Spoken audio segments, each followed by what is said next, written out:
As Americans, we've grown quite used to distrusting our own government. One of the things we've always been cautious about, to say the least, when it comes to this is, are we being silenced? Does the US government pressure social media to silent voices? Or do they simply address misinformation? Well, the landmark case Murthy v. Missouri dives right into this controversy, raising profound questions about the boundaries between free speech and government influence in this new digital age. Hi, my name is Kellen Brixey, film student and aspiring film professor, and I'm here to dissect this very case. I, unlike a lot of other people my age, am not really on social media, with one exception. I do spend a lot of time on YouTube, and I even have started to create video essays on horror films. I like to focus on what I find interesting, and that's rarely news or mainstream news. Nevertheless, this case is really interesting, so let's get into it. The case Murthy v. Missouri was originally dubbed Missouri v. Biden, where Missouri, Louisiana, and individual plaintiffs alleged that federal officials pressured social media platformers to censor conservative viewpoints. The controversy centered on whether government's involvement in combating misinformation, particularly about COVID-19 and the election, and whether it crossed the line into unconstitutional censorship. So the first case here is the district court. The U.S. District Court for the Western District of Louisiana issued a preliminary injunction, and this was to bar federal officials from influencing social media platforms and their moderation policies. Then the next case that we have is the Fifth Circuit Court of Appeal.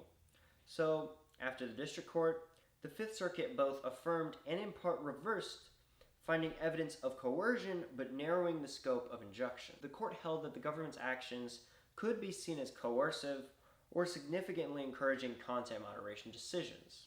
And of course, the next furtherment of this case is the Supreme Court. So when this case reached the Supreme Court, it was then dubbed Murthy v. Missouri.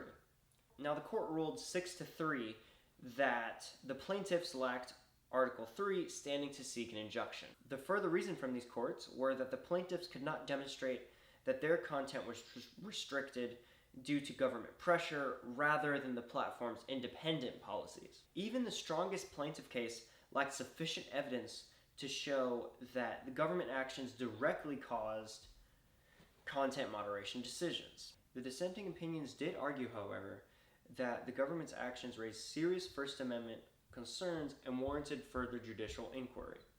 Now, there were a few court cases that kind of helped inform the decisions made into this one, such as Blum versus Yarketsky from 1982.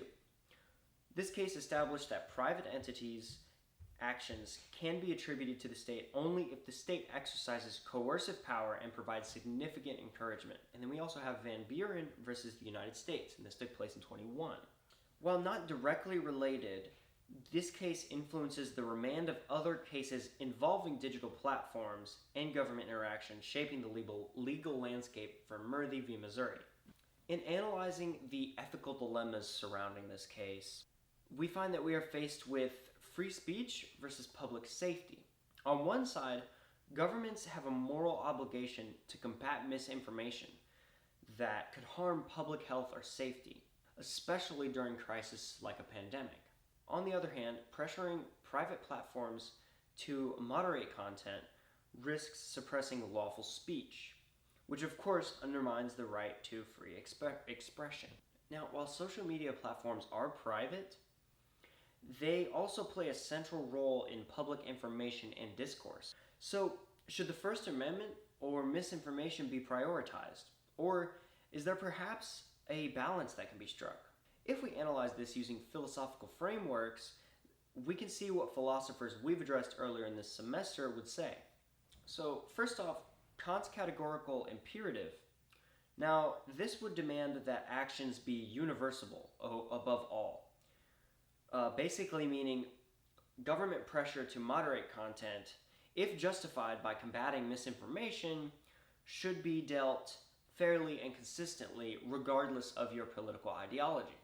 Using the social contract theory would support more of a balance, and so we would be utilizing government actions to regulate misinformation, transparency, and with caution to avoid overreaching. On the other hand, We have the ultra free speech approach, which would be Habermas' public sphere. Now, this would emphasize the importance of free speech above all, removing any government control whatsoever. Now, in my personal opinion, the best resolution for this would first of all be transparency. Governments and individual platforms should be clear in their moderation and have clear boundaries within reason. What I mean by that is the boundaries should be individual, based on the individual case rather than a blanket state. I also don't think that taking down certain posts or videos will ever be a good solution. Even if the person is spreading misinformation, this will only give individuals the feeling that they are being suppressed, as this case shows. Now, instead of banning certain content, I think that it should be prefaced with a warning to viewers if said content can be deemed as misinformation. Now, distrust in the man has only grown in recent years. We should not be banning certain content, regardless of the... We also have to address that as new technology like AI comes out, the possibilities of deep faking things or fabricating, spreading false information has never been higher than it is right now.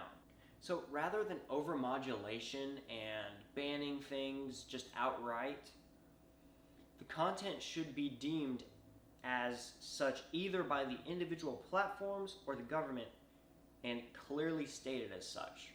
Now, this could be enforced through warnings on thumbnails of videos or posts or anything that before you read it, it will preface it by saying that obviously the individual platforms should be able to employ something like this, and I believe they already do, but we could be utilizing that more instead of banning content, because that will only make people feel cornered.